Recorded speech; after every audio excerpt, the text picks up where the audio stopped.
é com muita satisfação e alegria que eu estou aqui hoje vendo, de alguma forma, um filho nascer, as coisas tomando corpo. A gente falava tanto, ai, que bom que se tivesse isso, ai, o servidor precisa disso. E aí, de repente, ontem a gente participou também de uma ação que a gente está fazendo. E aí eu falei, nossa, olha, vai funcionar, acho que é por aí. Estamos muito ainda no começo. É muito bom ouvir uma colega falando, minha xará, né, pedindo para a gente estar mais presente em alguns lugares. A gente está pensando como fazer isso. Como eu falei, está muito no começo. A gente não sabe, de fato, a estratégia. A gente tem ideias, a gente tem nortes, a gente quer alcançar. A gente tem conversado bastante, mas o principal é deixar a mensagem que, mesmo estando lá no Tribunal de Justiça, no CAB, estamos abertos. Inclusive, eu sei que a visita lá é mais difícil, mas vamos tentar ver com a possibilidade hoje do que a gente tem, que é a tecnologia, ou o telefone, e-mail. A gente vai tentar pensar estratégias para poder alcançar. Estamos abertos, inclusive, para sugestões de como atingir todo mundo. A princípio, o núcleo, e aí eu me sinto muito feliz, mais do que nunca, é junto com vocês e junto com outros saberes. A gente poder ter essa visão do todo, né? E como a psicologia, de alguma forma, vai também tomando um espaço aí nesse saber, que antes era mais somático, mais o corpo, e tem uma valorização. Então, a gente fica muito feliz de poder olhar para esse sujeito, esse indivíduo, numa completude. Então, a gente vai falar um pouquinho sobre alguns assuntos. A gente escolheu algum tema que não só para a gente estar aparecendo mais, como também foi um pedido de vocês. Falar também que o seguinte, agora, a princípio, a gente não está fazendo o atendimento.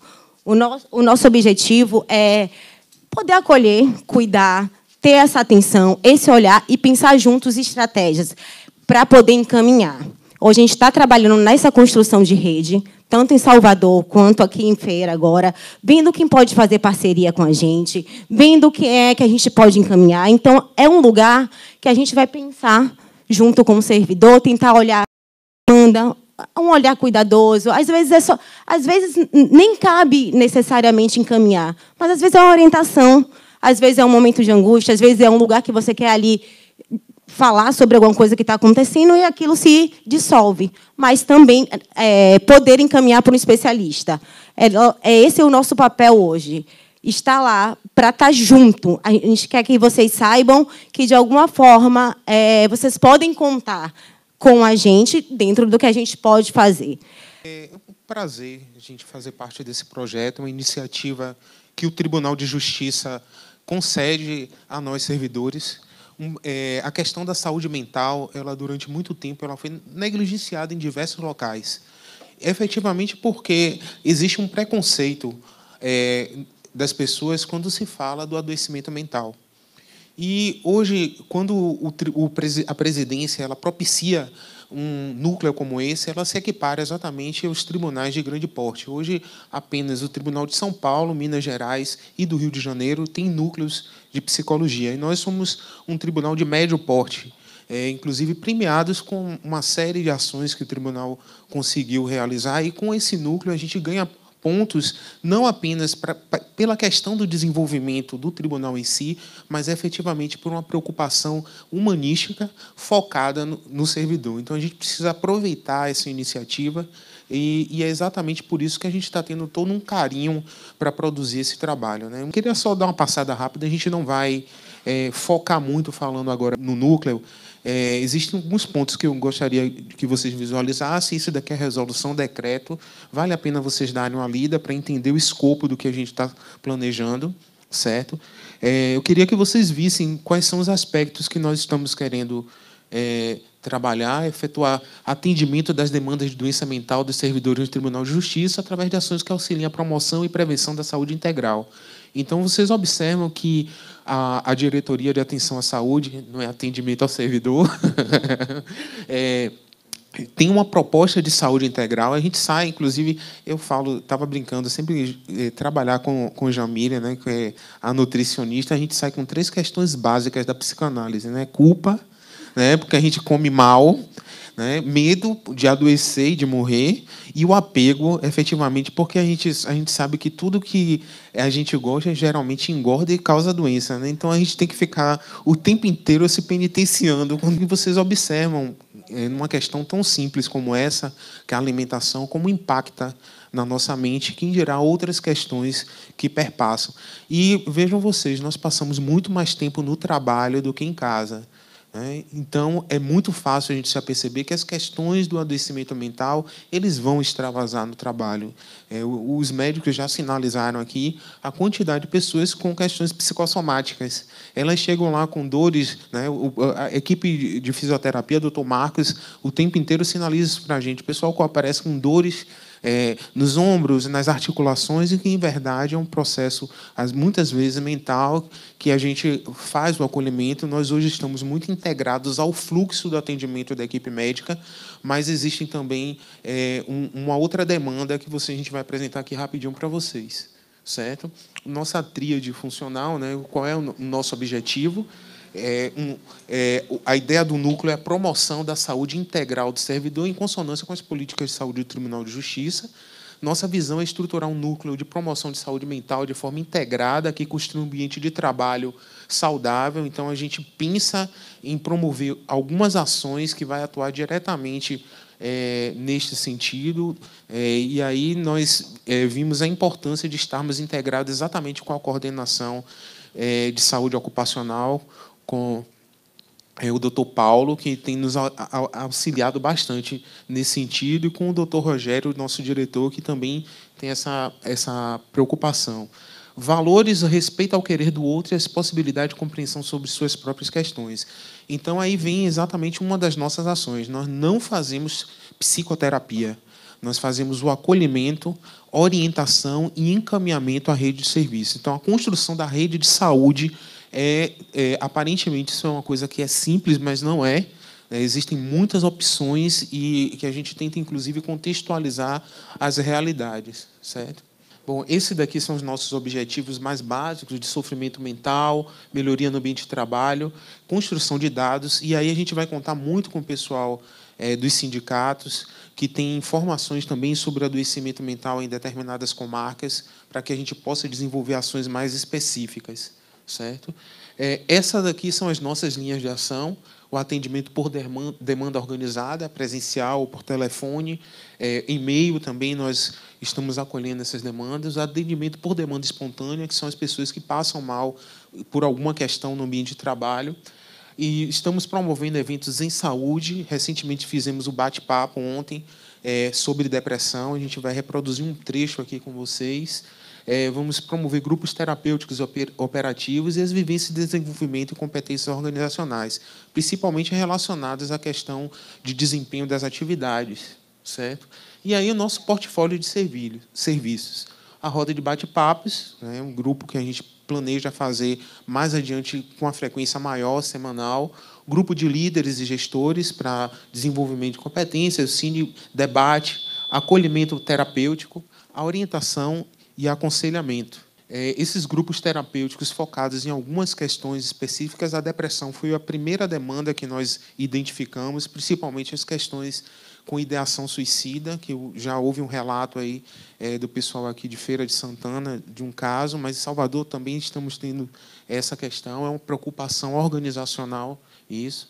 A pesquisa de clima organizacional como um auxílio à gestão, a rota de saúde, que é essa ideia de a gente visitar algumas comarcas com essas questões, a construção dessa rede de apoio, a gente vê uma série de serviços que estão aparecendo aí, tentando estabelecer, e a ideia é que nós estamos tendo o atendimento virtual, que já foi sinalizado pela nossa secretária, que vai acontecer, que é o EJU Saúde, onde a gente vai tentar minimizar essa distância dos atendimentos, inclusive envolvendo outras especialidades, na medida que os conselhos deles possibilitam. Certo? Então, para a gente finalizar essa parte do núcleo, na saúde mental, saudável é aquele que sempre experimenta o novo a cada instante, mesmo que o mundo permaneça velho.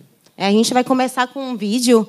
Na verdade, a gente tinha 2, mas o tempo está corrido. A gente vai passar só para a gente poder abrir um pouco para a discussão, para ilustrar um pouco esse tema que é tão complexo. Hello. Por que um ator que durante toda a carreira fez as pessoas rirem chegou ao ponto de se matar? Oh, no, don't go in there. Robin Williams foi encontrado morto em casa. Ele vivia um inferno particular há vários anos. Segundo a esposa, o ator havia voltado de uma temporada numa clínica para tratamento de alcoolismo e recentemente tinha sido diagnosticado com mal de Parkinson.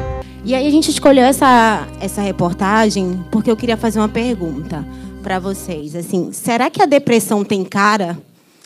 Ela realmente, a gente consegue identificar a depressão? Eu estava ouvindo os colegas falarem mais cedo, assim, de alguma forma, como a gente aferir a pressão, a gente consegue identificar, como a gente fazer um eletrocardiograma, a gente vê um batimento, mas como algumas questões subjetivas são tão difíceis da gente identificar, difícil da gente saber o que fazer com ela, porque a gente sabe que cada pessoa é única. E, com isso, também tem a história de cada pessoa. Aí, quando a gente vai falar de depressão, que é um tema que está gerando muita angústia e inquietação nas pessoas, e muita curiosidade também. Eu me pergunto, a gente faz pesquisa e a gente tenta trazer algumas informações e chega, de alguma forma, a surgir novas perguntas. Por quê? Porque tem muitas teorias, hoje em dia, falando sobre a depressão. Então, a gente vai apresentar, né, algumas teorias e falar que, de alguma forma, o quanto que é subjetivo esse tema. A gente não vem aqui para nem rotular, nem trazer números, dados, nem necessariamente um perfil fechado sobre a depressão, porque a gente sabe que a gente tem que analisar cada sujeito, cada história daquele sujeito. Então, não adianta eu vir falar que se está sorrindo, se está triste, se está alegre, que isso é depressão. A gente vai precisar sempre ouvir e entender. E aí, por que a doença da modernidade? Eu estava ouvindo, quando a gente ouve esse relato todo, inclusive dos comediantes, eu acho que tem uma palavra que a modernidade traz, né? Que é um pouquinho dessa angústia. Muitos falam dessa angústia. Com a modernidade, a gente sabe que, assim como a gente tem a diversidade, a gente tem acesso a muita informação, a gente tem acesso a... A gente veio na van também conversando, e ontem o ovo era ruim, hoje é bom, daqui a pouco a gente escolhe uma outra coisa, e tudo isso numa busca de uma satisfação. Quando isso começa a não satisfazer, ou a gente começa a buscar demais, né, por uma satisfação que talvez não haja, ou haja em alguns momentos ou não, gera uma inquietação. Né? Se a gente coloca a nossa felicidade em algo, pode gerar uma inquietação. E aí eu falo da modernidade porque, antigamente, quando a igreja falava, ou a religião, né, quando ela tinha um peso muito maior. Aí tem a igreja, tem o Estado, que dão alguns nortes do que seguir. Isso, de alguma forma, causa repressão, pode causar. Mas a angústia diminui. Porque, teoricamente, tem alguém mandando eu fazer, eu vou fazer isso aqui. Hoje, a gente, de alguma forma, pode escolher. E quando a gente escolhe errado, a depender da pessoa, e não saber lidar com essa frustração dessa escolha errada, pode vir a ter essa sensação de desamparo, essa sensação de angústia, essa sensação de vazio, essa sensação de não completude. Nesses discursos todos que a gente vai vendo, isso vai estar sempre no discurso. Não importa se a pessoa está feliz, se ela está triste. Alguns sinais, claro, que ela vai nortear a gente, né? Eu falo na clínica. Mas essa sensação de procurar algo e algo não está fazendo sentido, ou algo está um vazio muito grande. Então, eu falo da modernidade nesse sentido, porque, assim como traz um monte de benefício, traz também uma angústia. Né? E aí, como eu falei, é difícil a gente ter fechado o que é que causa a depressão, como é que é a depressão, mas alguns nortes a gente vai seguindo, porque a gente precisa, ainda tem muita pesquisa, mas algumas coisas a gente vai seguindo para poder, porque está muito avançado também ao mesmo tempo. E aí a gente se baseia no CID-10, em alguns também manuais de doença mental, onde fala que a depressão é um transtorno de humor. É um transtorno de humor que altera a afetividade. Se a afetividade, que é quem vai alterar o nosso humor, está em baixa, que é o caso da depressão, a hipotimia, essa baixa desse humor altera a nossa percepção do que a gente é, do que o outro é, e, com isso, a nossa relação com esse mundo. Porque a nossa afetividade está alterada. Com isso, as nossas relações e o que a gente espera das situações também fica alterada. E aí a gente vai falar um pouquinho sobre essas causas, porque eu acho que todo mundo, no geral, quer entender o que acontece, né? O que é, o que acontece, o que fazer com isso, de forma geral. Então, assim, as causas, até agora, de tudo que a gente está estudando e pesquisando, assim, não tem nada definitivo qual que é a causa da depressão, assim como em muitas doenças mentais. A gente não sabe se vem antes, se nasce com o sujeito, se é desenvolvido no meio, mas vamos pensar nesse sujeito, de alguma forma, que interage com o meio, que ele responde ao meio e que traz também, né, a gente não pode negar a genética, mas que ele é sócio-histórico construído assim. E aí não tem como negar essa história do sujeito. Eu falo da história do sujeito porque, quando a gente acaba estudando um pouco de depressão, e eu falo da área um pouco mais da psicologia, a gente não tem como deixar de estudar um pouquinho Freud. E eu acho que é ele que fala dessas primeiras relações, né, dessa constituição desse sujeito.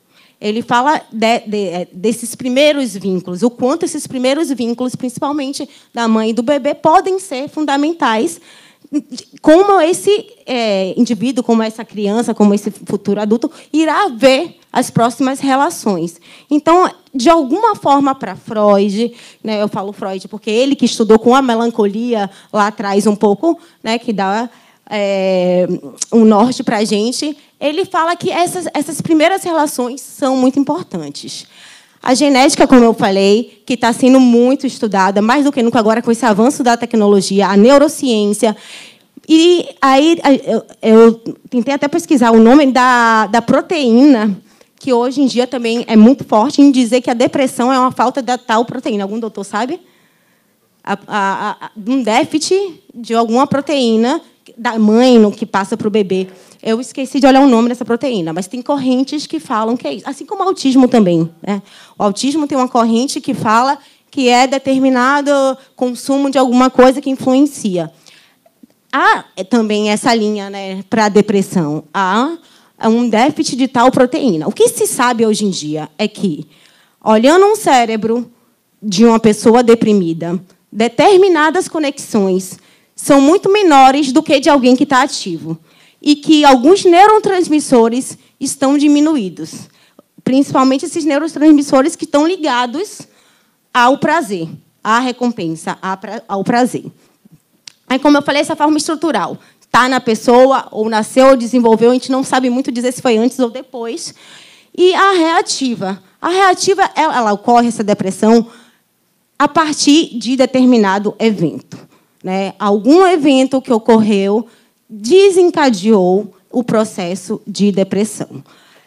Algumas pessoas podem passar por episódios de depressão, outras podem ficar um pouco mais, a depressão ficar um pouco mais crônica. Mas o que a gente quer falar é que tem gente que carrega, a gente não sabe ainda dizer, mas em alguns relatos tem gente que fala, desde pequenininha, eu me vejo assim, a vida é um pouco sem graça, eu não consigo dizer, nomear. Tem outras pessoas que conseguem falar. A partir desse momento aqui, eu não consigo mais ver graça nas coisas.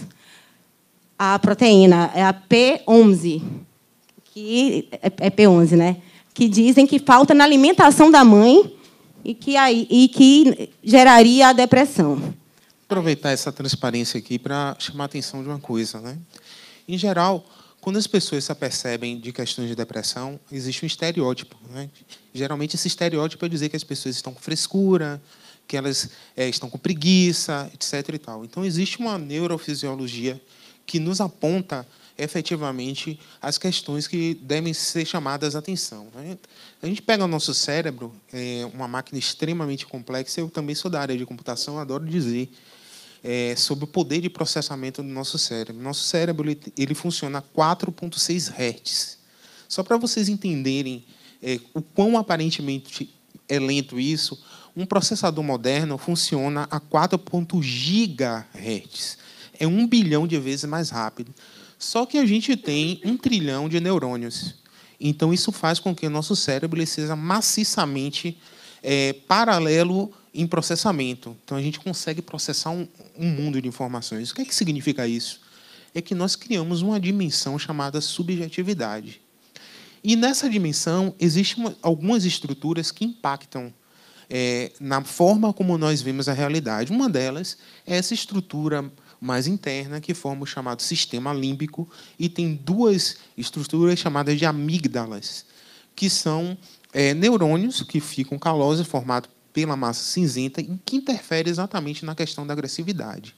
Os depressivos, em geral, eles têm um nível de irritabilidade, de agressividade, justamente em função dessa estrutura da amígdala e de uma coisa que nós chamamos na psicologia junguiana de memória réptil, que é territorialista, que faz com que a pessoa queira ficar sempre restrita ao espaço, muitas vezes acomodada, dormindo, muito parada. Depois, a gente tem, com o desenvolvimento, nós criamos esses sulcos, né, chamados circunvoluções. Foram milhões de anos para isso se desenvolver. Nós criamos aqui, nessa estrutura frontal, a parte mais complexa de processamento e que faz exatamente a concatenação dos fatos, que nos permite nos aperceber. A pessoa, quando tem depressão, ela fica com essa área bastante comprometida. E aí ela começa a se aperceber as coisas bem cinzentas. É interessante, quando as pessoas tomam antidepressivos, logo, alguns dias após o uso e começa a sintetizar, elas olham para o dia e começam a dizer, poxa, o dia já não está tão cinzento. Um dia ensolarado para ela era cinzento. E ela olha para o dia e vê o dia com mais alegria, começa a ter esperança. Só para vocês observarem que isso tem uma base fisiológica significativa, certo? Mas o que seria essa depressão? Então, nós chamamos desse distúrbio que gera uma tristeza profunda, perda de interesse generalizado, falta de ânimo, de apetite, ausência de prazer e oscilações de humor que podem acabar em pensamentos suicidas, né? Então, é uma doença muito séria. É interessante observar que mulheres entre os 18 aos 32 anos são muito mais acometidas por depressão do que os homens. E é muito comum, principalmente em função da oscilação hormonal, impactar exatamente nesse processo. Okay? E aí nós temos crise de choro, retraimento social, nós temos o retardo, a agitação psicomotora. Inclusive, se eu observar pessoas com depressão, elas tendem a quebrar muitas coisas, a deixar as coisas caírem. Movimenta essa questão da coordenação motora exatamente pela falta de um neurotransmissor significativo que a gente vai ver mais adiante. A modificação da autoimagem, a pessoa tem uma minusvalia. Nós chegamos, inclusive, com muitos pacientes com depressão dentro do centro médico e o que acontece é que eles comentam que não se acham bonitos, acham que tem uma imagem ruim dentro do espaço social. E é interessante que as pessoas não compreendem isso. E, muitas vezes, elas acabam até perseguindo as pessoas, achando que elas são preguiçosas, que elas não querem trabalhar, e, efetivamente, tem um problema orgânico instaurado por trás, certo? Como é que a gente vai identificar isso? Efetivamente, é uma equipe clínica, é um diagnóstico que tem uma característica multidisciplinar, mas é possível se averiguar algumas coisas, tipo a severidade. Qual a interferência nesse viver? Em geral, a pessoa fica anulada. Ela começa a perder o interesse por realizar diversas coisas. Duração e periodicidade, certo? É qualquer tristeza, é qualquer choro que é depressão. Em geral, o CID e o DSM caracterizam a partir de 2 semanas. A frequência acontece algumas vezes reiteradas durante o ano. E aí a gente precisa diferenciar tristeza e depressão. Uma pessoa que vivencia o luto, ela está com depressão? Não. É possível e é necessária a vivência do luto. O luto nos mostra um vazio e dá uma significação da nossa realidade, da finitude do que nós somos. Nós precisamos aprender a lidar com frustrações, porque a frustração nos permite amadurecer, ressignificar lugares e, efetivamente, criar novas estratégias de experimentação. Mas a depressão ela é muito mais do que isso. Ela se estabelece como um processo contínuo e que não cria na cabeça da pessoa estratégias de fuga, certo? É como se fosse um buraco negro dentro de si mesmo, certo? Então, esses são os 3 neurotransmissores geralmente associados à questão da depressão, né? A dopamina, falta a questão do prazer, a serotonina, regulador do humor, geralmente falam muito da felicidade, muito associado com isso. A noradrenalina, ela efetivamente se associa à questão dos impulsos, das atitudes impulsivas, da agressividade, etc. E tal. Então, a gente tem alguns hábitos importantes, inclusive a boa alimentação. A gente comer bem nos auxilia a não estarmos em processo depressivo. Imagina a pessoa que passa fome, efetivamente, quantas doenças, além da própria desnutrição, ela está sujeita, certo? Só aproveitando um pouquinho, aqui a gente vai falar sobre o tratamento um pouco, e a gente resolveu colocar essa tabela aqui, a gente acha que precisa ter, de alguma forma, uma avaliação médica, clínica. A gente não é contra, muito pelo contrário, a gente sabe o benefício dos remédios, mas a gente quer mostrar que a gente também produz esses hormônios. A gente tem capacidade de produzir. Quem está deprimido é muito difícil. Ele produz, mas como é que vai sair da cama para produzir? O que é que vai fazer? O que eu quero dizer é que a gente tem capacidade. Existem algumas atividades, existem formas do nosso corpo produzir o que está faltando, ou que está, às vezes no começo é difícil, às vezes precisa assim do familiar, às vezes é um amigo que vai puxar, você não quer, mas vai comigo, porque realmente, se depender da pessoa, ela não vai, mas é capaz. O remédio vai entrar um pouco para ajudar até começar esses hábitos que vão transformar. Nós sinalizamos, inclusive, isso porque é interessante. Nesse século, nós estamos vendendo muitos remédios, muitos psicofármacos.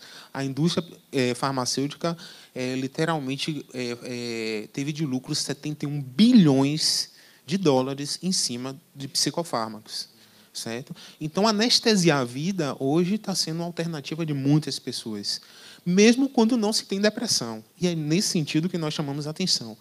Efetivamente, precisa, às vezes, do remédio quando não se dá conta, mas é possível criar outras alternativas. E é aí que nós chamamos a atenção, inicialmente, de como isso se aparece no trabalho. 1 a cada 5 pessoas tem uma questão de saúde mental. Aliás, de perto, todo mundo é louco, né? Convenhamos. Se alguém pensa que tem algum traço de normalidade, efetivamente precisa rever seu conceito de autoconhecimento. Mas é possível ter a sua loucura efetivamente bem localizada socialmente. Nós podemos produzir socialmente, certo? E é nesse sentido que nós aparecemos dentro de uma perspectiva de saúde integral. Os problemas de saúde mental impactam no ambiente de trabalho. Lembro a vocês, lá em Salvador, nós tivemos um caso na Caixa, no ano passado, de um indivíduo, um trabalhador, que ele sofria de depressão, sofria de problemas de produção, foi perseguido pelo chefe imediato, ele pegou uma arma, subiu, foi intencionado a matar o chefe, não conseguiu, deu um tiro na colega. Quando ele viu que a colega morreu, foi acidental, ele chegou e cometeu suicídio. Certo? Então, observem que isso não é uma coisa, não é uma brincadeira. A depressão é uma das principais causas de diminuição de produtividade e também de afastamento. Ok? Vejam que, das 10 principais doenças por incapacitação, a depressão ocupa o primeiro nível, o primeiro lugar. Certo? Quais são as formas de tratamento? Então, nós temos o tratamento psiquiátrico, os antidepressivos, e é interessante observar que ainda existe um preconceito de muitas pessoas de fazer uso de remédios, chama-se remédio tarja preta. São remédios situados nessa questão de psicofármacos. Muitos, né? E necessariamente eles fazem muito efeito, eles auxiliam. Mas não é apenas isso. Não adianta você tomar medicação e permanecer com algumas construções mentais. Então, aí surge o papel do psicólogo e da psicoterapia. Um amigo auxilia com isso? Bom, o amigo vai auxiliar em algumas coisas, mas ele não vai estabelecer a desconstrução dos esquemas cognitivos. Certo? Ele não vai favorecer a você atingir o seu sintoma psicológico. Certo? Então, um amigo não substitui um processo psicoterapêutico, que é um processo a longo prazo. Mas família, boas relações, efetivamente, vão minimizar o estresse e, efetivamente, têm o seu lugar. E as terapias alternativas? Nós compreendemos que, como saúde integral, que o conjunto dessas terapias são fundamentais. Certo? Em algum momento, uma pode sobressair a outra, mas acreditamos que você fazer uso de uma apenas ou de outra apenas não vai. A gente fala a terapia alternativa, a yoga, o pilates, isso. Algumas coisas. Acupuntura, as práticas em gerais que terapia podem. Ocupacional, etc. Certo? Bom, esses daí são alguns livros que foram usados e também um pouco da experiência que nós tivemos no centro de atendimento lá no núcleo, tá certo?